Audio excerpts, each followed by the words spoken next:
Eh bien, chers frères, je ne vous commenterai pas longuement la parabole que notre Seigneur nous exprime dans cet évangile.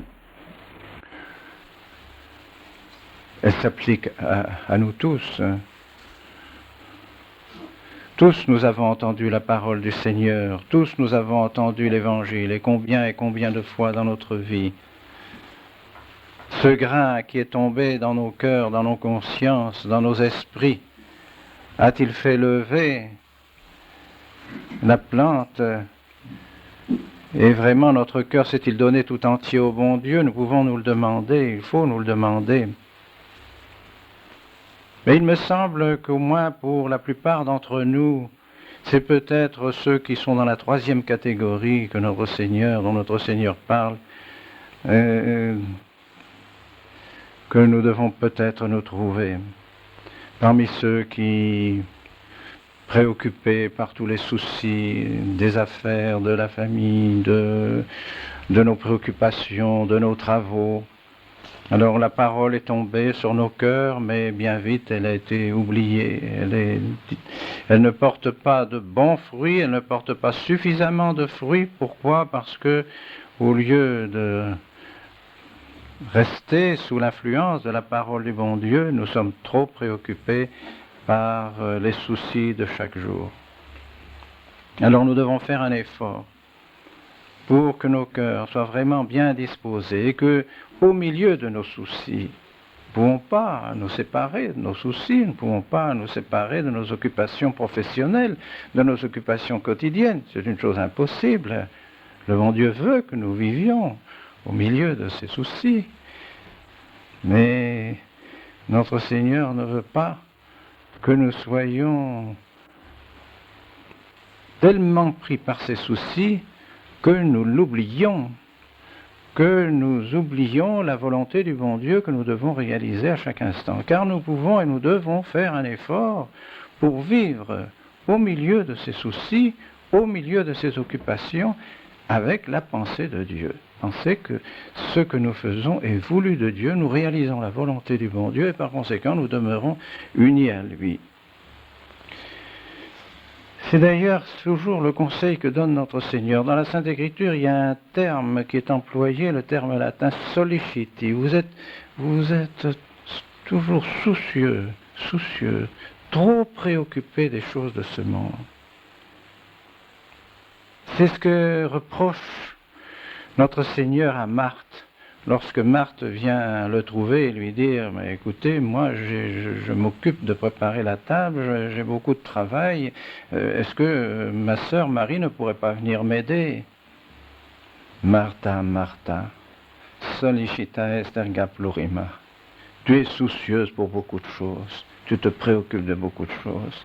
Une seule chose est nécessaire, c'est de se trouver avec le bon Dieu. Marie a choisi la meilleure part, elle ne lui sera pas enlevée. Notre Seigneur n'a pas reproché à Marthe de s'occuper des affaires, mais c'est qu'elle était tellement préoccupée de ce qu'elle avait à faire qu'elle en oubliait l'essentiel, qu'elle oubliait qu'elle devait faire ça avec calme, avec pondération, sans travailler de telle manière qu'elle ne pense plus au bon Dieu, qu'elle ne pense plus que seulement à ce qu'elle avait à faire. Et notre Seigneur nous répète ça plusieurs fois. Pourquoi vous souciez-vous? Pourquoi vous souciez-vous? Est-ce que vous pouvez faire en sorte que, n'est-ce pas, que votre taille croisse plus vite qu'elle ne doit croître? Et vous vous préoccupez de beaucoup de choses. Songez donc à votre vie éternelle, songez à la vie de la grâce, restez en union avec Dieu. Eh bien, je pense que c'est cette parabole et ces soucis que notre Seigneur a pour nous, ce souci de ce que nous ne vivions pas d'une manière habituelle, séparés de la pensée de Dieu. Comment nous apercevrons-nous que nous ne sommes pas séparés de la pensée de Dieu? C'est lorsqu'il nous arrive quelque chose d'imprévu dans notre existence, nous avons tout de suite notre cœur préparé à nous unir au bon Dieu.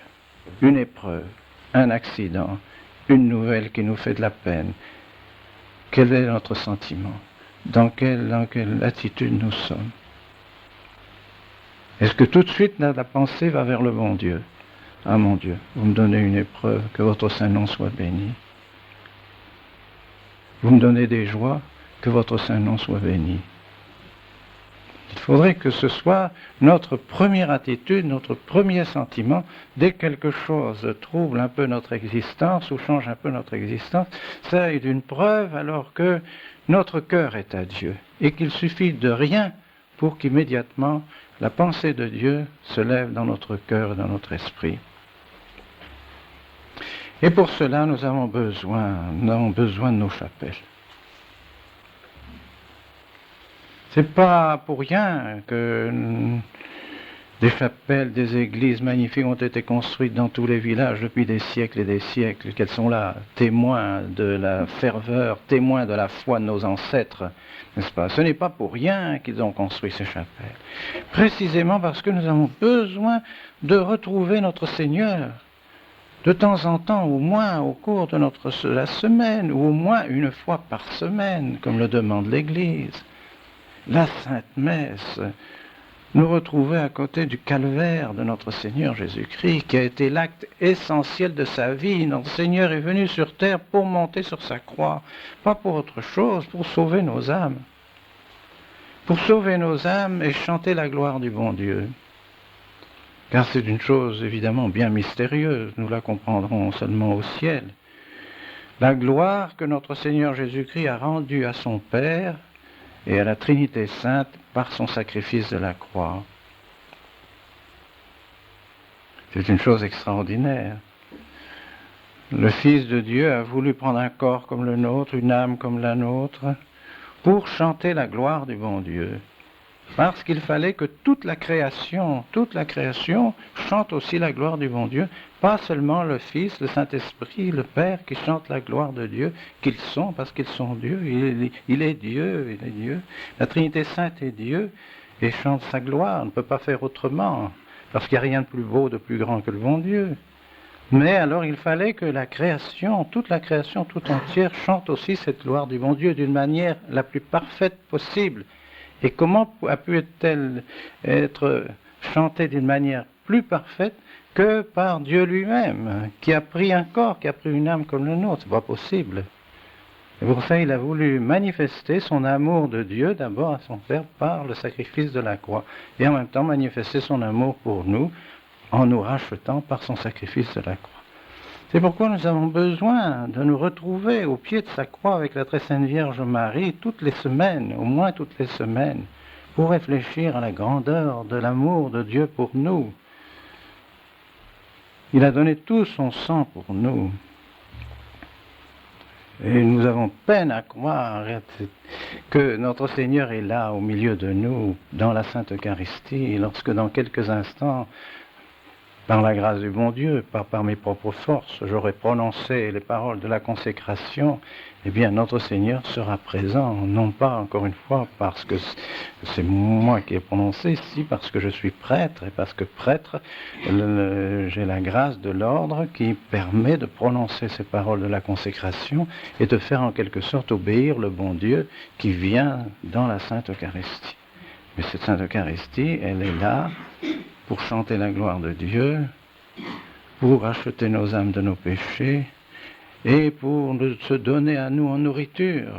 Mais est-ce que c'est inconcevable, ça? Est-ce que c'est possible que le bon Dieu se donne en nous en nourriture, alors qu'elle devrait être notre union avec notre Seigneur? Et voyez, c'est pourquoi le Saint-Sacrifice de la messe est tellement important dans nos vies. Une église, si l'église était sans sacrifice de la messe, c'est fini de l'église, c'est terminé.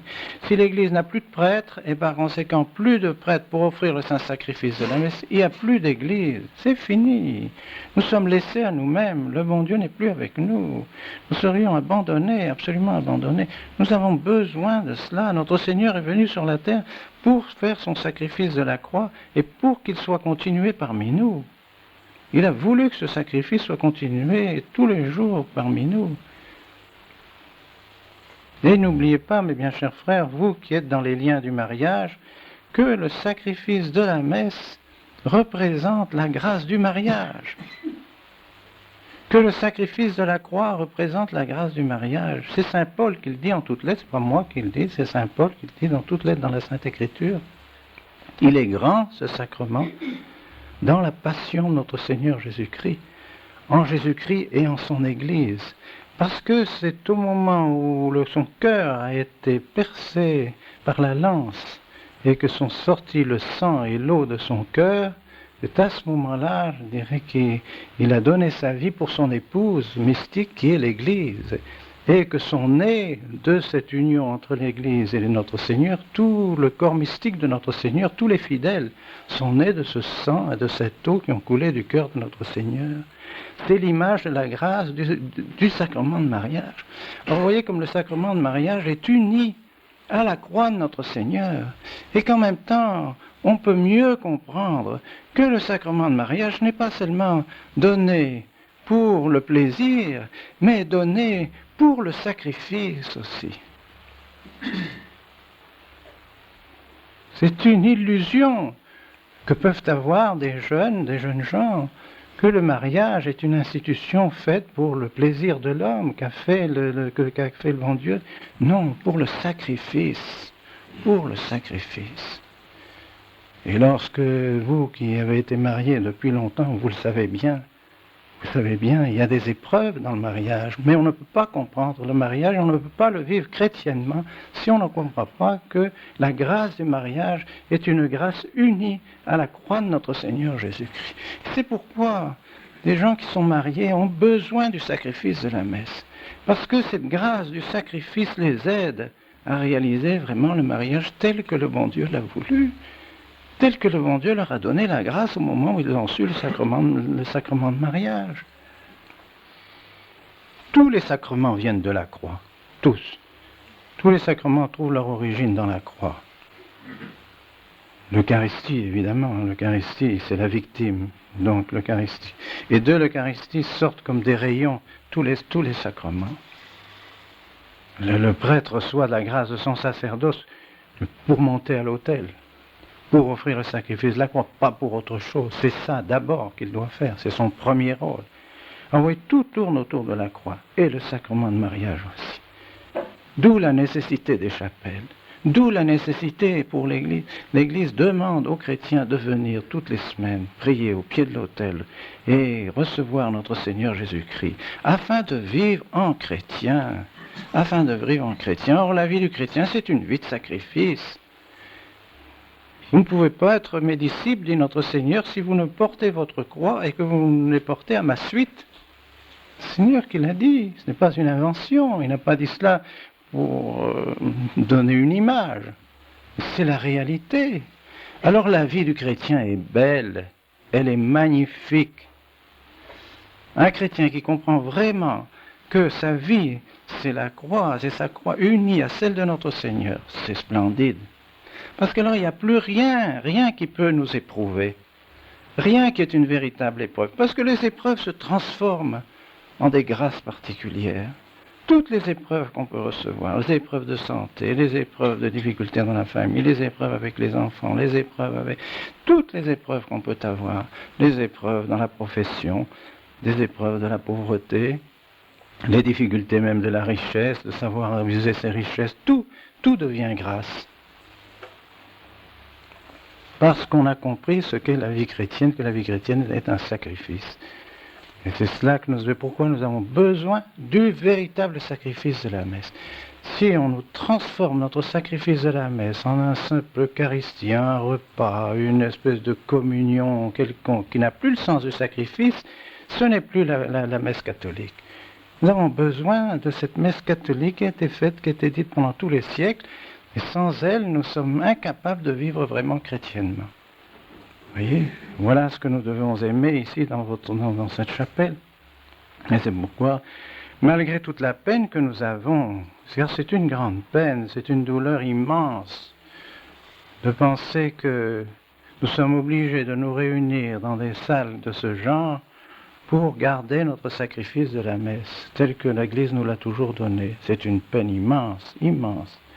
Immense. Mais le bon Dieu nous donne des épreuves, c'est une croix très lourde à porter, mais encore une fois, ces croix, le bon Dieu veut que nous les portions, et vous les portez courageusement, vous la portez courageusement, je vous en félicite, Et venez donc régulièrement ici assister à la très sainte messe. C'est là que vous trouverez les grâces de votre vie chrétienne. C'est là que vous trouverez aussi votre union avec la très sainte Vierge Marie. La très sainte Vierge Marie est présente au pied de la croix. Elle n'a pas quitté son divin Fils. Elle a eu le cœur transpercé également. Elle a souffert, elle aussi, le martyr, un véritable martyr. Elle est la reine des martyrs. Et par conséquent, elle a souffert. Et pourquoi notre Seigneur l'a-t-il fait souffrir? Elle n'avait pas péché, elle. Nous, on comprend qu'il nous fasse souffrir un peu, parce que nous avons péché, nous devons réparer nos péchés, mais elle n'avait pas péché, aucun péché. Et pourtant, elle a souffert le martyr. Et elle est la reine des martyrs. Alors sachons supporter nos souffrances en union avec notre Seigneur, en union avec la très sainte Vierge Marie, et notre vie chrétienne sera une vie de joie, de paix et de bonheur, au nom du Père et du Fils et du Saint-Esprit, ainsi souhaité.